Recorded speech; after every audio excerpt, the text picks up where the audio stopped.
Heads of income का third head है profit and gains from business और profession.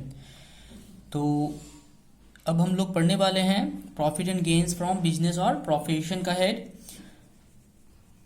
तो इससे समझ में ही आ रहा है कि बिजनेस और प्रोफेशन से जुड़ा हुआ जो भी इनकम है वो सिर्फ और सिर्फ बिजनेस और प्रोफेशन के इस हेड में आएगा। तो चार्जेबिलिटी क्या है? Chargeability section 28 from income following income are chargeable under profit and gains from business and profession.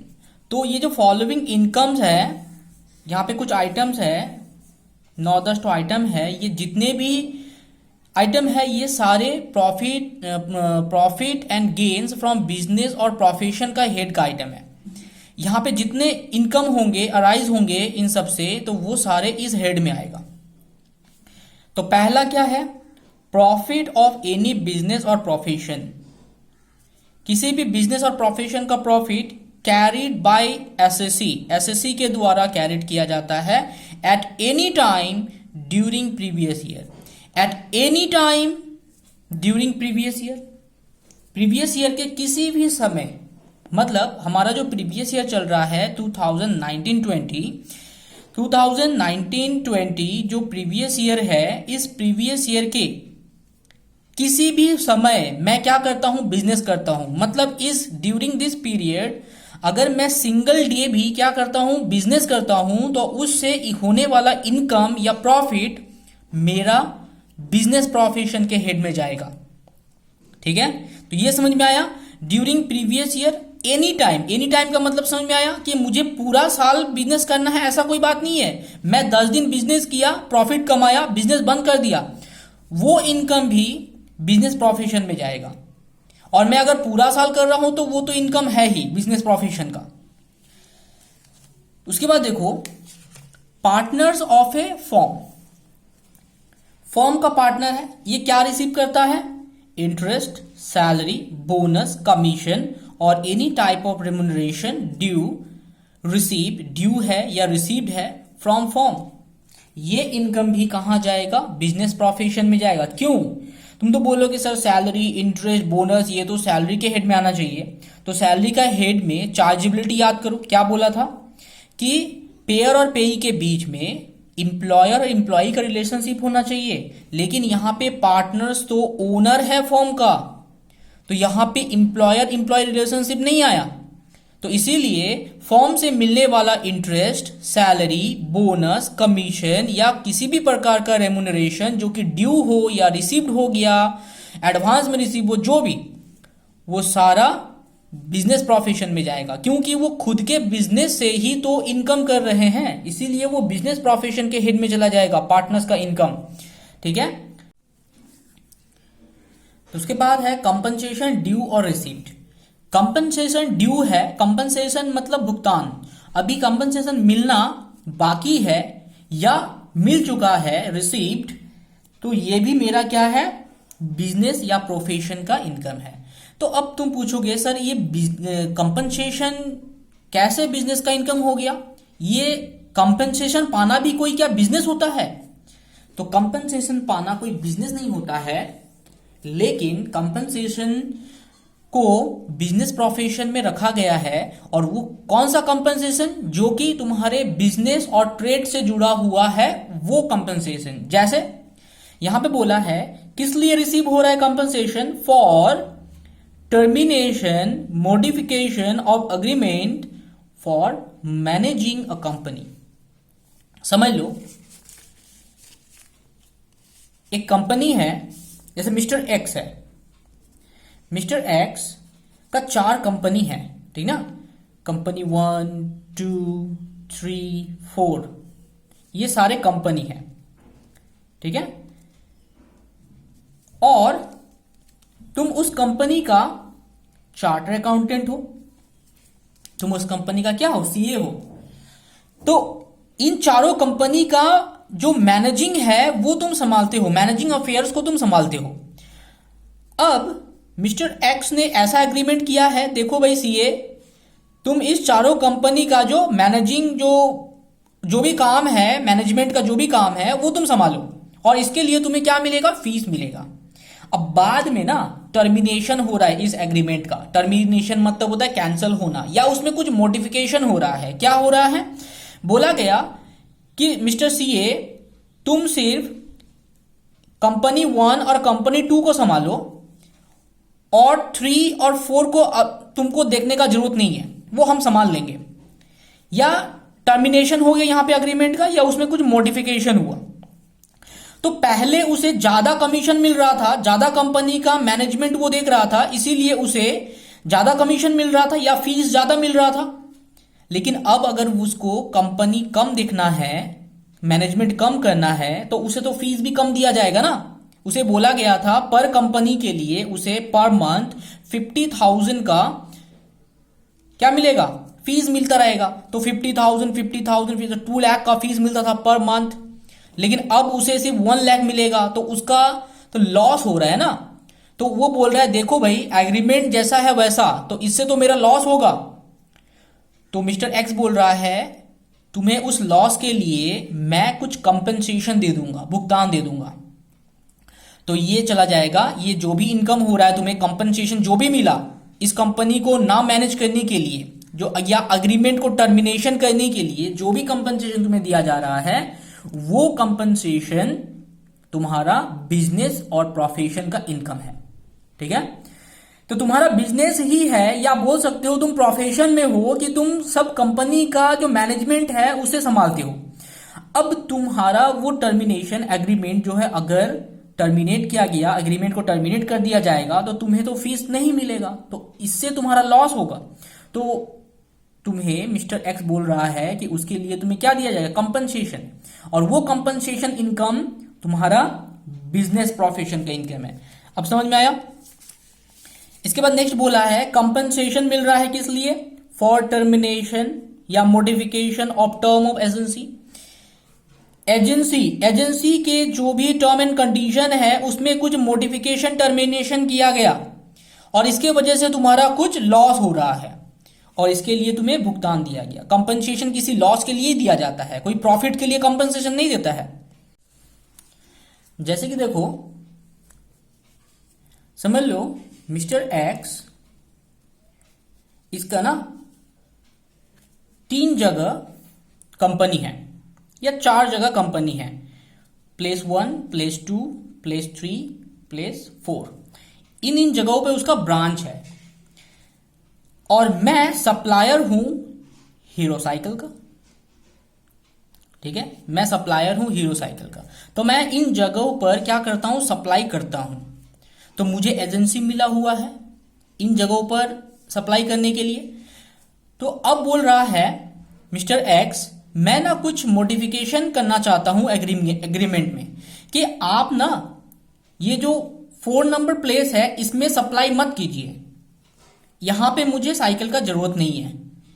तो अब मुझे 3 जगहों का एजेंसी का क्या मिलेगा, फायदा मिलेगा, लेकिन एक जगह का तो मुझे लॉस हो रहा है।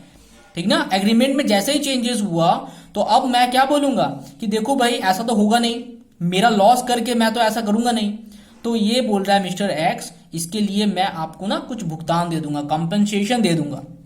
तो इसे बोलते हैं एजेंसी का जो टर्म एंड कंडीशन होता है उसमें बदलाव करने से जो भी मेरा लॉस होगा उसमें जो कमीशन मिल रहा है वो कमीशन भी मेरा बिजनेस और प्रोफेशन का इनकम है। तो यहां तक समझ में आया। तो नेक्स्ट पॉइंट है for wasting in government. Wasting in government मतलब गवर्नमेंट में समा जाना। Management of any property business under any law. तुम्हारा कोई प्रॉपर्टी है या बिजनेस है वो क्या हो रहा है, गवर्नमेंट में समा जा रहा है। समा जा रहा है मतलब गवर्नमेंट उसको ना अक्वायर कर ले रहा है, टेक ओवर कर ले रहा है, और इसके वजह से तुम्हारा तो लॉस होगा।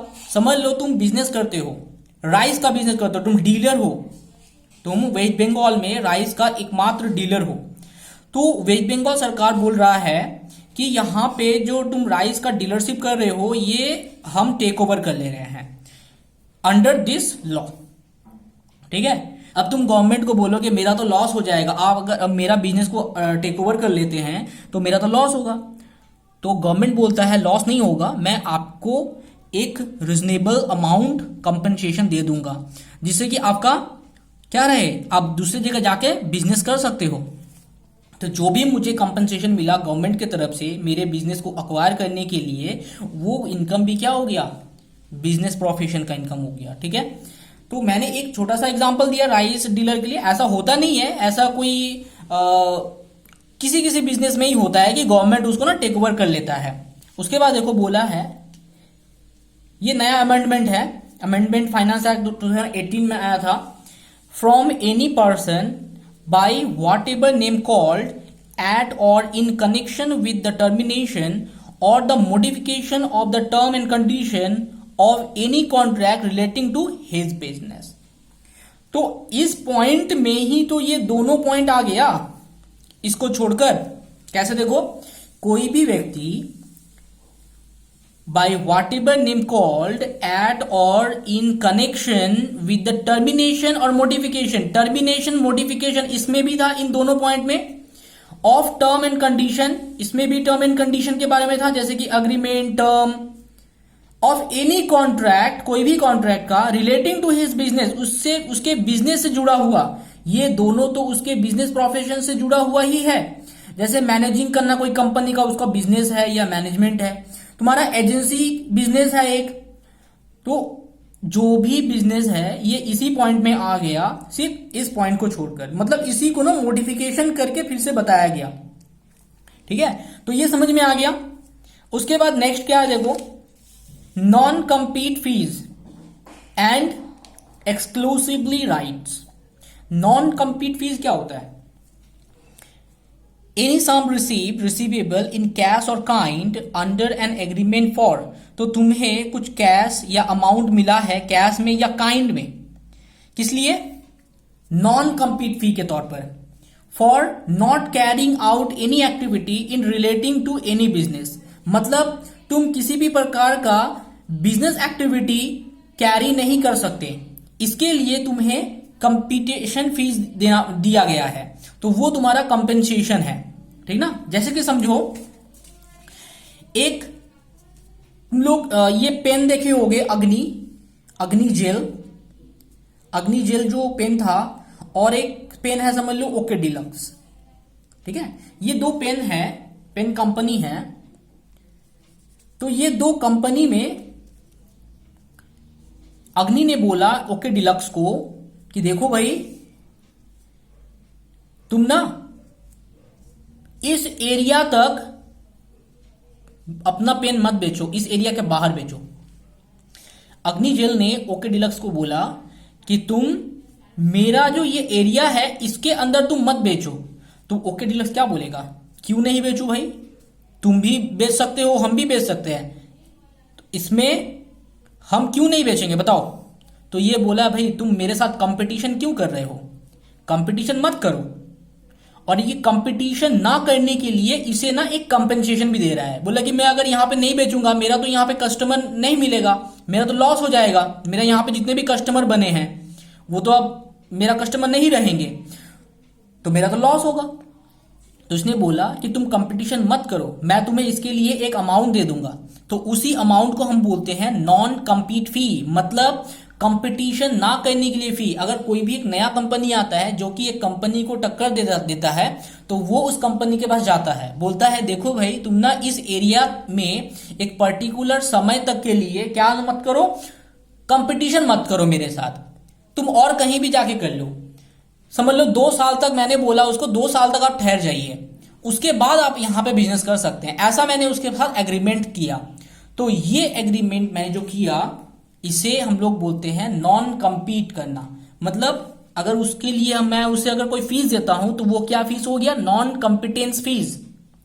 ठीक ना, तो ये कंपनसेशन इस कंपनी के लिए क्या हो गया, इनकम हो गया, और वो इनकम कहां जाएगा, बिजनेस प्रोफेशन में जाएगा। Not carrying out any activity in relation to any business. ठीक है, उसके बाद कैश मिल रहा है या काइंड में मिल रहा है, वस्तु में मिल रहा है। समझ लो मैंने उसे कैश दिया, 20 लाख का कैश दे दिया, बोला कि 2 साल तक आप यहां पर ना बिजनेस मत करो, इसके लिए मैं आपको 20 लाख रुपया दे देता हूं। तो वो अब वहां पे 2 साल तक क्या नहीं करेगा, बिजनेस नहीं करेगा, तो उसे कंपटीशन फीस बोल दिए। या काइंड में दे दिया उसको कोई सामान, बोला कि मैं आपको ये बंगलो दे दे रहा हूं, मेरा ये बंगलो जो है 50 लाख का बंगलो है, आप ये रख लीजिए, अब यहां पे बिजनेस मत कीजिए। ठीक है। उसके बाद not sharing any know how, patent, copyright etcetera and any similar right. Not sharing any know how, know how, patent right, copyright सब एक ही चीज होता है। नो हाउ भी एक प्रकार का राइट है, मतलब नो हाउ मतलब एक प्रकार का गुडविल होता है, मतलब जिसके द्वारा हमको लोग पहचानते हैं, इसलिए उसको बोलते हैं know how. Patent, copyright etcetera and any similar right, या किसी भी प्रकार का राइट हम शेयर नहीं करेंगे। तो इसके लिए मुझे क्या मिल रहा है, कैश या काइंड मिल रहा है। जैसे समझ लो दो पार्टनर हैं, या ऐसा समझ लो कि दो राइटर है, दो राइटर ने मिलके एक बुक लिखा। ठीक है। जैसे कि राइटर है बासु एंड दास, ये तो सुने ही होंगे, एक बुक का राइटर है बासु एंड दास। तो बासु ने बोला दास को कि देखो भाई, तुम ना ये जो तुम्हारा कॉपीराइट है वो मुझे बेच दो, मुझे दे दो, शेयर मत करो मेरे साथ, और इसके बाद जो भी बुक छापा जाएगा, पब्लिकेशन होगा, उसमें ना सिर्फ मेरा ही नाम रहेगा बासु। जो भी रॉयल्टी मुझे दिया जाएगा वो अब मुझे मिलेगा। तो दास तो अब भड़क जाएगा, क्यों भाई तुम अकेले क्रेडिट क्यों उठाओगे सारा। तो बासु बोलता है इसके बदले में मैं तुम्हें एक लमसम अमाउंट दे दूंगा, मैं तुम्हें लमसम अमाउंट दूंगा। लमसम अमाउंट मतलब मैं तुम्हें समझ लो 10 लाख रुपया दे देता हूं, मैं तुम्हें मेरा BMW कार दे देता हूं। ठीक ना। तो ऐसे करके वो बोलता है कि ये कॉपीराइट को ना आप शेयर मत करो, जो भी राइट्स है इसको शेयर मत करो मेरे साथ, उसका मालिक मुझे ही रहने दो अकेले। तो इसके वजह से इसको जो कंपनसेशन मिला दास को, तो वो उसका बिजनेस इनकम हो गया या प्रोफेशन का इनकम हो गया। ठीक ना। तो ये समझ में आया।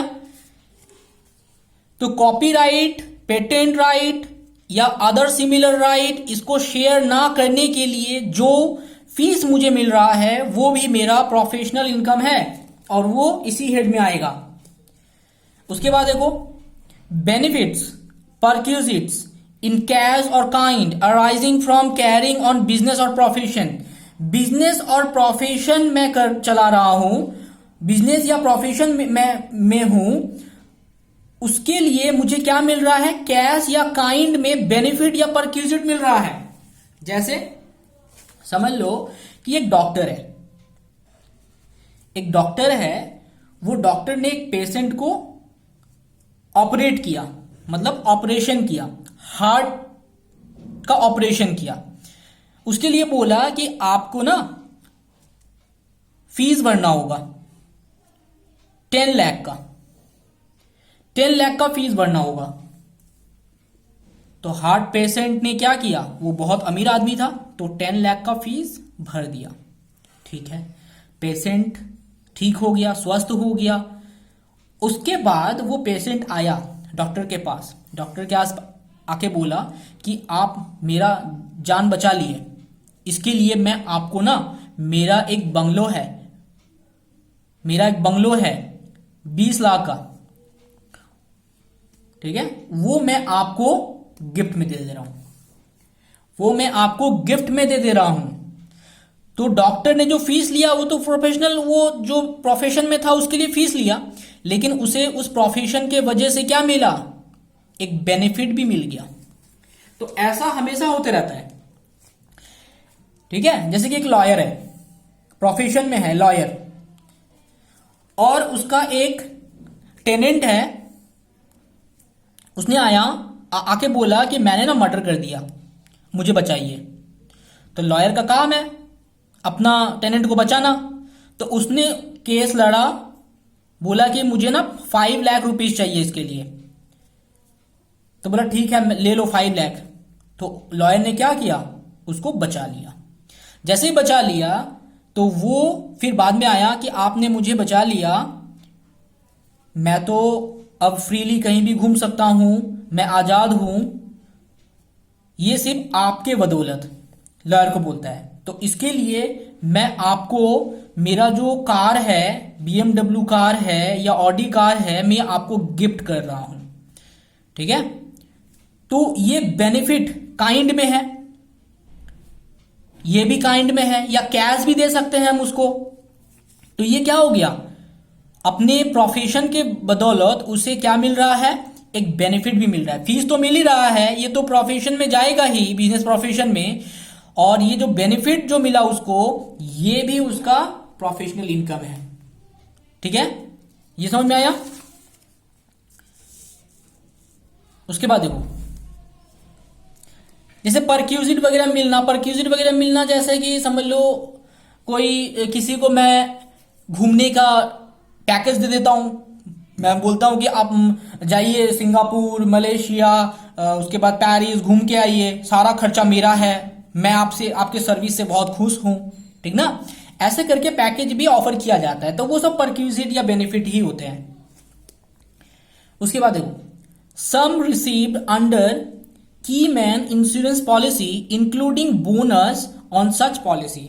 तो की मैन इंश्योरेंस पॉलिसी के अंडर में अगर कोई रिसीव होता है सम, तो वो भी बिजनेस प्रोफेशन में होता है।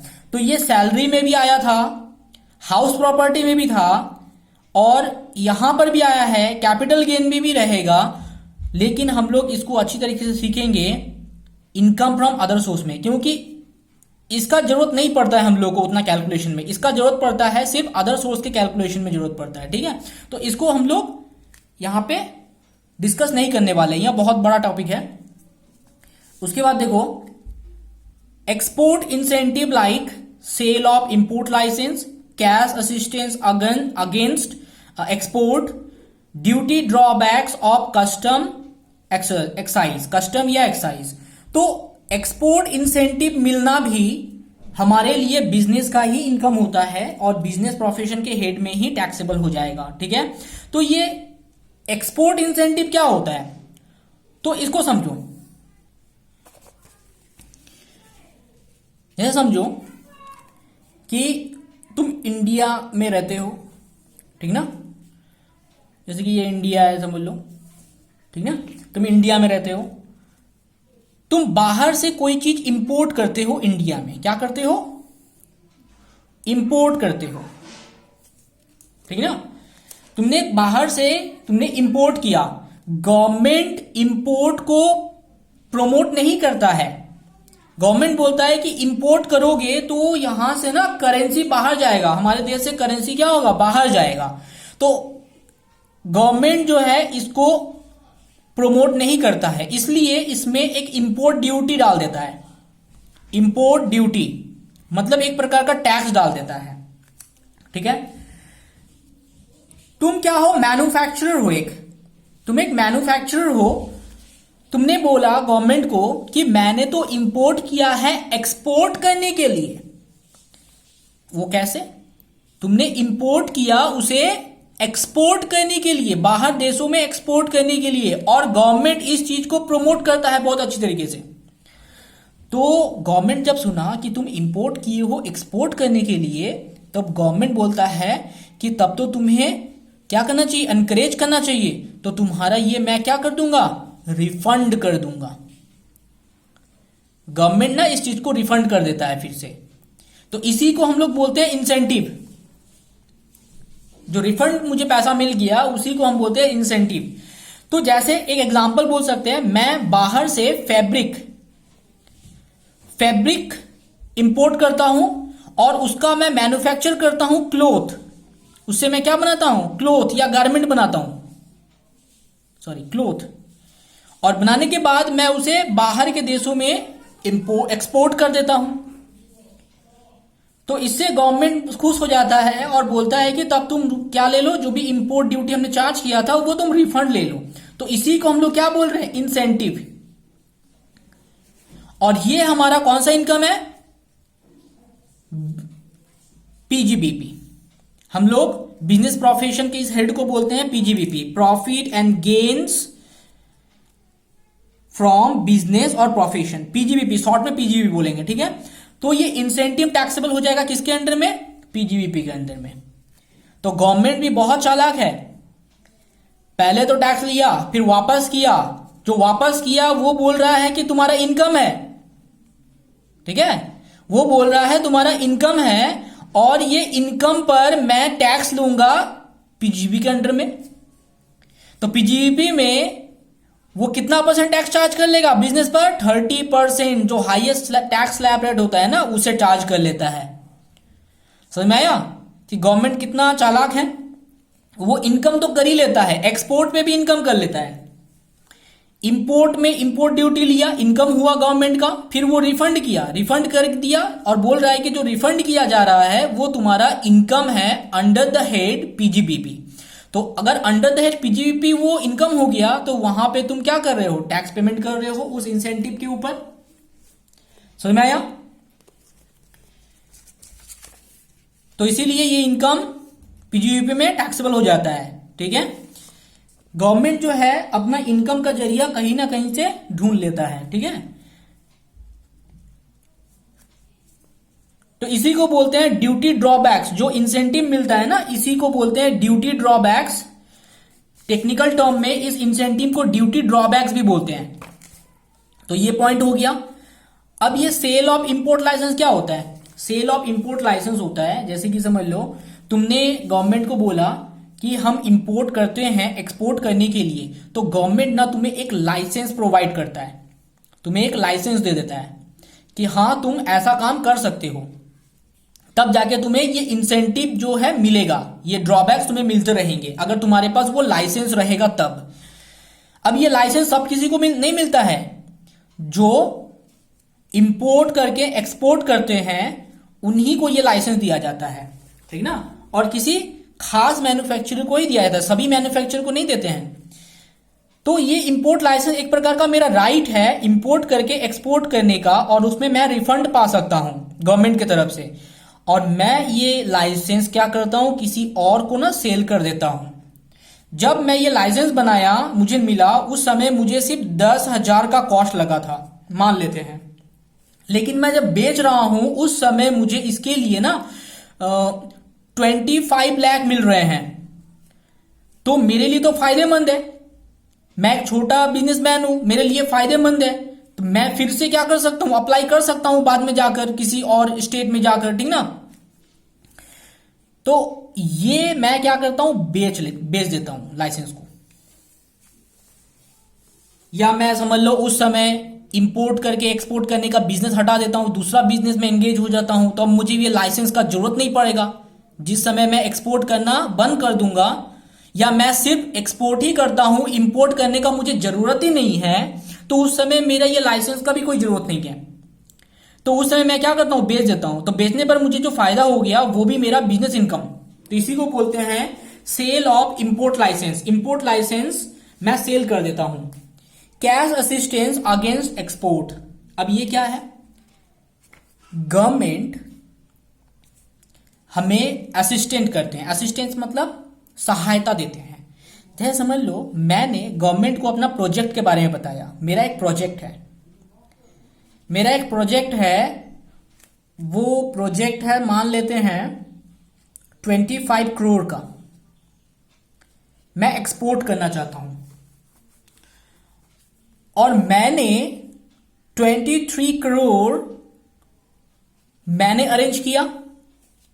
ये 23 करोड़ मैंने अरेंज किया और अभी भी 2 करोड़ मिलना बाकी है, मतलब अरेंज करना बाकी है। तो गवर्नमेंट बोलता है कि ये 2 करोड़ मैं तुम्हें असिस्ट कर देता हूं, लाइक सब्सिडी वगैरह जैसे मिलता है ना हमें, तो उसी प्रकार। तो बोला है 23 करोड़ तो तुमने अरेंज कर लिया, बाकी जो 2 करोड़ तुम्हें शॉर्टेज हो रहा है वो मैं तुम्हें हेल्प कर दे रहा हूं।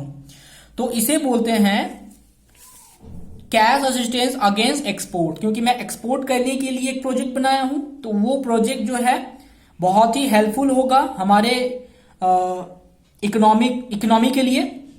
तो गवर्नमेंट इसमें देखता है कि फायदा है तो उसमें वो इन्वेस्ट कर देता है, असिस्ट कर देता है, हमें सहायता कर देता है। तो वो मेरा क्या हो गया, इनकम हो गया एक प्रकार का, क्योंकि वो मुझे तो लौटाना नहीं है उसको, गवर्नमेंट को, तो वो मेरा इनकम हो गया। तो इसे टैक्सेबल हो जाएगा कहां पर, बिजनेस प्रॉफिट में। तो गवर्नमेंट ने तो मुझे हेल्प किया ही कैश देके, साथ में उसके ऊपर क्या ले लिया, टैक्स भी ले लिया। समझ में आ रहा है। उसके बाद देखो,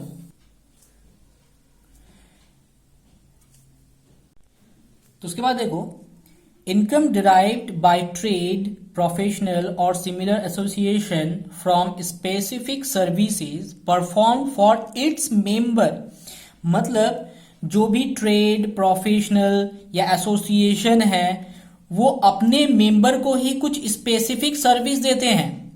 उसका बिजनेस ही है अपने मेंबर को सर्विस देना, और उससे अगर इनकम होता है तो वो हमारा बिजनेस इनकम ही है। क्योंकि एक बात याद रखना कि अपने मेंबर को सर्विस देना और उससे इनकम करना ये इनकम नहीं होता है, लेकिन अगर तुम्हारा बिजनेस इसी से जुड़ा हुआ है तो वो इनकम है। जैसे कि एक समझ लो कि तुम्हारे सोसाइटी में एक कमेटी होता है।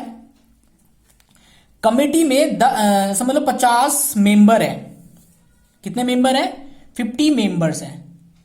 एक सोसाइटी में 50 मेंबर्स है, तो उनसे बोला गया कि आप लोग ना 100 रुपीज करके दीजिए, आप लोग 100 रुपीज करके कंट्रीब्यूट कीजिए। तो कितना हो जाएगा? 5000 कलेक्ट हो गया 50 मेंबर से। और ये कंट्रीब्यूशन किस लिए लिया गया? एक सेमिनार या ऑर्गेनाइजेशन, मतलब एक सेमिनार किया जाएगा जिसमें एक खास एक्सपर्ट व्यक्ति को लाया जाएगा, जिससे हमारे सोसाइटी में क्या क्या डेवलपमेंट हो सकता है, और इसके बारे में ना मीटिंग करवाया जाएगा। और उस मीटिंग में मान लेते हैं 3000 का उस एक्सपर्ट को क्या देना पड़ेगा? फीस देना पड़ेगा। और 2000 उसमें जो बचा हुआ 2000 है ये मान लेते हैं फीस दे देंगे हम लोग, और 2000 का चाय पानी, सिर्फ टी नहीं, समझ लो कुछ टिफिन वगैरह, टी एंड टिफिन वगैरह अरेंज किया जाएगा सभी मेंबर के लिए, जो लोग मेंबर वहां पे उपस्थित होंगे। ठीक है, तो 5000 एक एस्टिमेट किया गया कितना लगेगा, तो मेंबर लोगों से वो कलेक्ट किया गया। तो मेंबर लोगों से कलेक्ट किया गया, लेकिन क्या हुआ, फीस तो हमने 3000 दे दिया, लेकिन हमें पता था 50 मेंबर्स नहीं आएंगे। हो सकता है कोई काम से बाहर गया हो या कोई बिजी है अपना काम वगैरह में। तो हमने पकड़ के रखा कि मात्र 20-30 आदमी ही आएंगे, और जिसके लिए हमें खर्चा पड़ेगा 1500, चाय पानी के लिए 1500 खर्चा पड़ेगा। तो 500 मेरा क्या हो गया? बचत हो गया। तो ये क्या सोसाइटी या कमेटी का इनकम है? इसे इनकम नहीं माना जाता है, इसे माना जाता है सरप्लस। जैसे 5 फ्रेंड है, 5 दोस्त है तुम लोग, 5 दोस्त ने मिलके 1000 रुपया दिया और बोले कि चलो हम लोग 5 स्टार होटल में आज थोड़ा सा कुछ खा के आते हैं। ठीक है, तो वहां पे तुम लोगों का बिल हुआ 3500, तुम्हारा बच गया कितना? तो तुम लोग क्या बोलोगे? ये हम लोग का प्रॉफिट है, ये हमारा कहां पे टैक्सेबल होना चाहिए? बिजनेस प्रोफेशन में टैक्सेबल होना चाहिए, ऐसा बोलोगे क्या? नहीं, ये तुम्हारा तो सरप्लस है, जो कि बचत हो गया। लेकिन अगर वही चीज मैं सेम चीज अगर समझ लो एक क्लब का एग्जांपल देता हूं, तुमने क्लब में जाके मेंबरशिप लिया, क्लब में जाके तुमने मेंबरशिप लिया, मेंबर बन गए उस क्लब का, लेकिन तुम उस क्लब में एक कप चाय पिए। क्लब वाला बोला कि भाई चाय पिए, आप उसका 10 रुपया दीजिए। तुम क्या बोलोगे? हम तो मेंबर हैं, हम क्यों चाय का पैसा देंगे? जो लोग मेंबर नहीं है वो लोग पैसा देंगे। तो ऐसा नहीं होता है, वो बिजनेस ही है उसका जो अपने मेंबर से इनकम करेगा। ठीक है, जैसे क्लब में गए, वहां पे टेबल टेनिस वगैरह रहता है, उसको यूज कर रहे हो, खेल रहे हो, तो उससे वो लोग क्या ले रहा है? फीस ले रहा है। ऐसा नहीं है कि मेंबर लोगों से फीस नहीं लेगा, फीस लेगा, वो तो उसका बिजनेस है।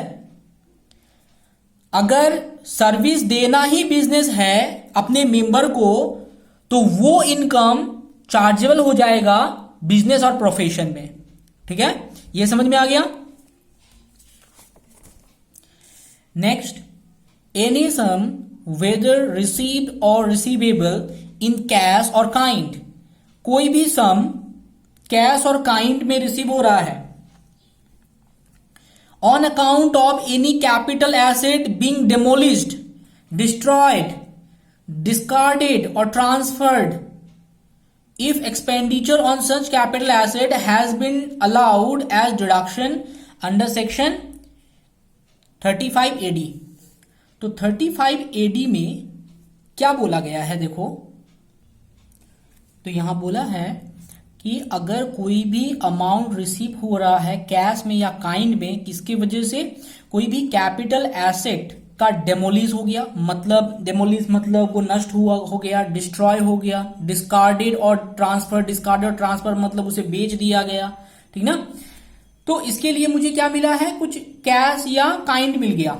मेरा कैपिटल एसेट जो होता है, मेरा बिजनेस का वो एसेट होता है।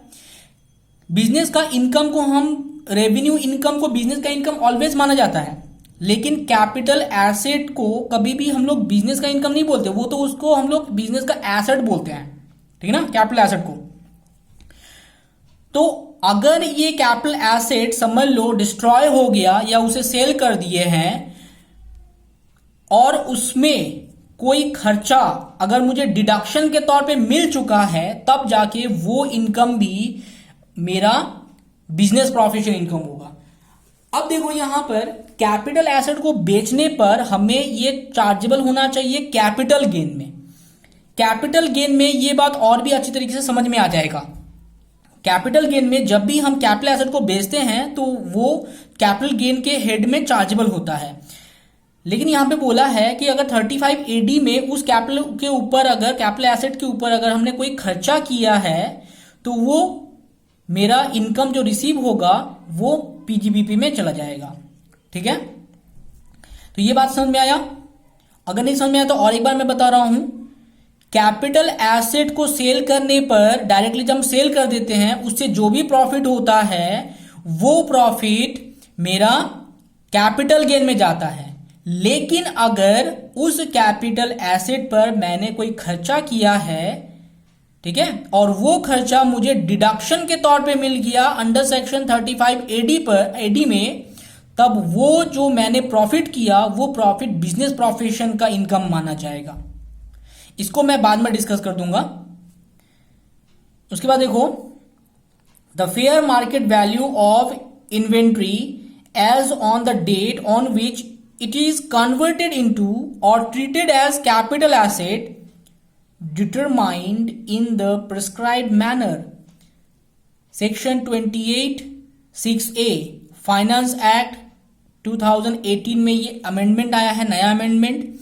तो यहां पे क्या बोल रहा है थोड़ा सा समझ लो।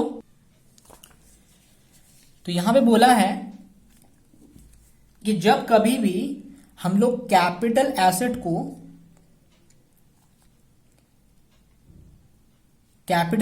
को हम लोग ट्रांसफर करते हैं स्टॉक इन ट्रेड में, ठीक है, तो ये मेरा चार्जेबल हो जाता है under the head capital gain में। ये तो प्रोविजन है, कैपिटल गेन में हो जाता है, क्योंकि कोई भी ट्रांसफर, कैपिटल एसेट का ट्रांसफर करना ही कैपिटल गेन होता है। इसमें जो भी प्रॉफिट होगा, जो भी इनकम होगा, मैं स्टॉक इन ट्रेड में ट्रांसफर कर दिया, उसे कन्वर्ट कर दिया, कन्वर्जन करना, ट्रांसफर करना कैपिटल एसेट से स्टॉक इन ट्रेड में, तो वो मेरा क्या होता है, कैपिटल गेन का इनकम होता है। अगर इस कन्वर्जन के थ्रू मुझे कोई क्या मिल रहा है, फायदा हो रहा है, तो वो कैपिटल गेन में चार्जेबल होता है। लेकिन प्रोविजन क्या आया कि स्टॉक इन ट्रेड को अगर कैपिटल एसेट में कन्वर्ट कर दिया जाए, जैसे कि स्टॉक इन ट्रेड को मैंने कन्वर्ट किया कैपिटल एसेट में, ठीक है, समझ लो स्टॉक इन ट्रेड जो था वो 10 लाख का था, मैंने जब कन्वर्ट किया वो हो गया 25 लाख, कैपिटल एसेट बिजनेस का एसेट हो गया। तो ये जो कन्वर्जन हुआ 15 लाख का जो मेरा प्रॉफिट हो गया, ये चला जाएगा पीजीबीपी में। और फिर जब मैं इस कैपिटल एसेट को सेल करूंगा या ट्रांसफर करूंगा, मान लेते हैं सेल किया मैंने 40 लाख में, तो ये 40 लाख मुझे फायदा कितना का हुआ, 15 लाख का फायदा हो गया यहां पर भी। तो ये 15 लाख जो है वो कैपिटल गेन है, सीजी कैपिटल गेन, तो स्टॉक इन ट्रेड से जब भी कैपिटल गेन में कन्वर्ट होगा और जब कन्वर्ट हुआ तो उस समय फेयर वैल्यू कितना था 25 लाख और स्टॉक इन ट्रेड का फेयर वैल्यू कितना था 10 लाख। इन दोनों का डिफरेंस, फेयर वैल्यू का डिफरेंस मुझे फायदा कितना हुआ फेयर वैल्यू में 15 लाख का, और यही फेयर वैल्यू मेरा पीजीबीपी का इनकम है। समझ में आ गया? देखो, the fair market value of inventory as on the date on which it is converted into और ट्रीटेड एज कैपिटल एसेट, मतलब कन्वर्ट किस में किया जा रहा है कैपिटल एसेट में। Determined in the prescribed manner, जैसे मैनर में प्रिस्क्राइब किया गया है उस मैनर में हम कन्वर्ट कर रहे हैं, लॉ में जैसा लिखा गया है, तब जाके मेरा वो जो फेयर मार्केट वैल्यू जो मेरा गेन हो रहा है वो मेरा बिजनेस प्रोफेशन का इनकम है। ठीक है, तो ये समझ में आया? तो ये चार्जेबिलिटी सेक्शन 28, इसको थोड़ा सा पढ़ लो। बिजनेस से रिलेटेड जितने भी इनकम है वो इसी हेड में आता है, और ये बाकी जो इनकम है ये भी बिजनेस का इनकम है, प्रोफेशन का इनकम है, इसीलिए इसी हेड में आता है। तो ये थोड़ा चार्जेबिलिटी देख लो, और सेक्शन 29 आज करा दे रहे हैं, उसके बाद नेक्स्ट वीडियो में दूसरा टॉपिक होगा computation of income from profit and gains of business और profession. The income referred to in section 28 shall be computed in accordance with the previous contained in section 30 to 43D। तो हमारा section 28 से लेकर 43D तक है, तो इसके बीच में जो भी कैलकुलेशन हो रहा है वो क्या कंप्यूटेशन का मेथड बताता है। ये कंप्यूटेशन कैसे किया जाए profit and gains of business profession में, ये सेक्शन है उसका, कि इन सब का कंप्यूटेशन कैसे होता है, तो वो बताता है ये सेक्शन। तो इसमें ज्यादा कुछ नहीं है, तो हम लोग यहीं तक रहने देते हैं आज। नेक्स्ट डे डेप्रिसिएशन जो सेक्शन है उसको किया जाएगा 32, 30, 31 कहां गया उसको हम लोग बाद में देखेंगे। ठीक है, 32 हम लोग करेंगे, 32 करेंगे तभी जाके हम लोगों को बाकी का पोर्शन समझ में आएगा डेप्रिसिएशन के बारे में। ये डेप्रिसिएशन क्या होता है कि डेप्रिसिएशन बिजनेस में जो एसेट होते हैं उसमें एक खर्चा जुड़ा हुआ रहता है हमेशा, डेप्रिसिएशन। तो हमें ये डेप्रिसिएशन का ना हमेशा लेस करना पड़ता है, माइनस हमें अलाउेबल है, इसको हम डिडक्शन के तौर पे हम क्या कर सकते हैं, इसको हम माइनस कर सकते हैं हमारे इनकम से। तो ये डेप्रिसिएशन कैलकुलेशन सीखेंगे हम लोग नेक्स्ट वीडियो में। तो यहां तक समझ में आया है? कोई भी दिक्कत होगा कॉल करके हमें पूछ लेना, कोई भी पॉइंट में, इस 10 पॉइंट में से कोई भी अगर समझ में दिक्कत है तो मुझे कॉल करके पूछ लेना।